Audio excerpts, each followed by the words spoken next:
Salut à tous et bienvenue sur cette vidéo. Avant de commencer, je vous invite à vous abonner sur ma chaîne et d'activer la cloche de notification si ce n'est pas encore fait. Bien, aujourd'hui, je vais vous parler de la mascotte du championnat d'Afrique des Nations qui a été créée il y a de cela plus d'un mois.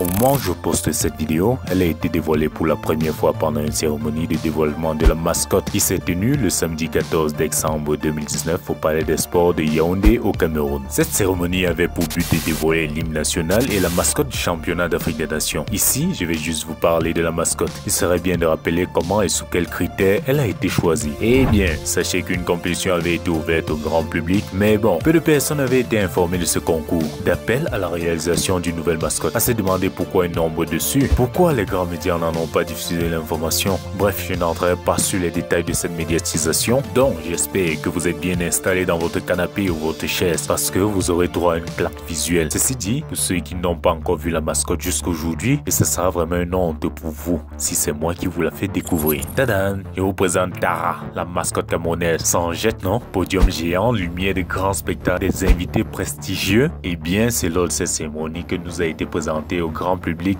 cette chose. Oui, cette chose. La polémique est montée à son paroxysme sur ses choix et je pense que beaucoup ignorent certains points, dont je vais résumer rapidement. Que vous compreniez pourquoi c'était plus sombre que ce que vous vous imaginiez. Ah oui, c'était plus sombre que ça. Vu que je n'ai pas envie de nourrir les poissons du Vouri, je vais simplement vous mettre la puce à l'oreille, rien d'autre. Pour ce concours, au dessin de la prochaine mascotte, il y a eu environ 90 participations, 11 ont été retenues et 3 ont eu à être compensées. Sinon, une seule faisait la différence, celle qui avait été le choix du public bien sûr. La seconde mascotte, Captain Léo. Hop, l'histoire n'est pas terminée. Mais c'est Tara qu'on avait montré ce jour-là. Alors, voilà la petite histoire. Pendant la cérémonie après la sélection par le grand public de Captain Léo, le jury va prétendre qu'elle avait été utilisée dans une édition précédente. Je ne sais pas où. Et qu'elle est moins identitaire que Tara 237. 237, prenez comme vous voulez. Ouais, comme vous, je suis presque mort de rire là, qu'elle a déjà été utilisée. La question à se poser, c'est comment elle a pu alors apparaître là si elle avait déjà été utilisée. On se demande bien pourquoi a-t-on retenu pour la soumettre à l'appréciation des invités. Oui, car ce jour-là, c'était le public qui devait voter pour la prochaine mascotte.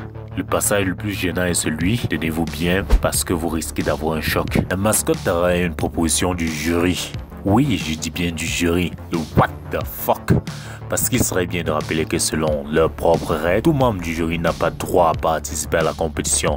Ça fait réfléchir, non? Sinon, je dépose pour vous là le règlement qui stipule ceci. Les membres de la commission technique, les membres du jury et les membres du comité de site ne sont pas admis à concourir. Allez, utilisez un petit peu vos neurones. Le mascotte pendant la première cérémonie a été déjà toute modélisée. On refuse à Léo, soi-disant qu'il avait été utilisé dessus. Quoi? Cette proposition vient directement du jury, imposant ainsi leur mascotte.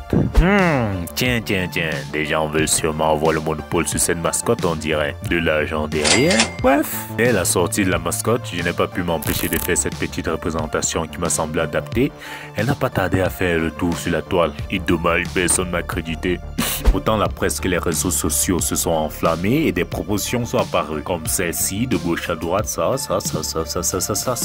Dommage, mais il fallait participer au concours pour être accepté. Avec la polémique suivie du rejet fait par la CAF, qui n'a pas validé cette mascotte, le Cameroun se vit offrir un nouveau délai pour en faire une meilleure mascotte. Oh la honte, je vous dis pas. Ainsi, le dessinateur de Captain Léo fut rappelé pour qu'il puisse reprendre son dessin et avec le jury, il fit quelques modifications, comme celui qui tend du nom de Captain Léo à Tara 237. Ne me demandez pas pourquoi ils y tiennent tant que ça à ce nom bizarre des sous-quartiers. Allez, tenez, un petit interview du créateur de Léo. Du CHAN 2020, c'est un jeune homme étudiant à l'école des travaux publics, finissant, il est en 3e année.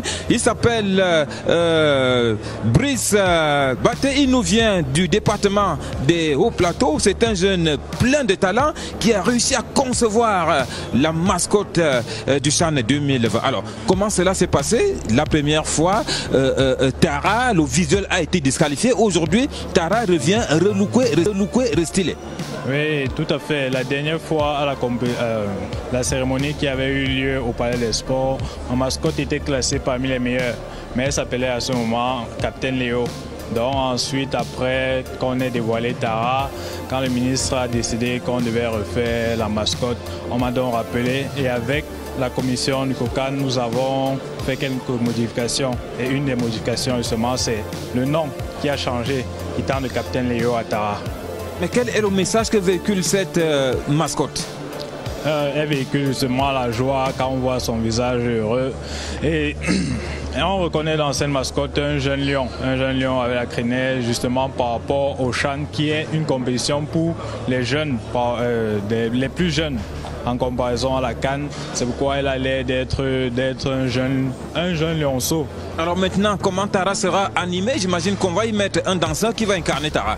Oui, tout à fait. Il y aura une maquette physique qui sera portée par un danseur professionnel qui va suivre tous les traits de visage du dessin.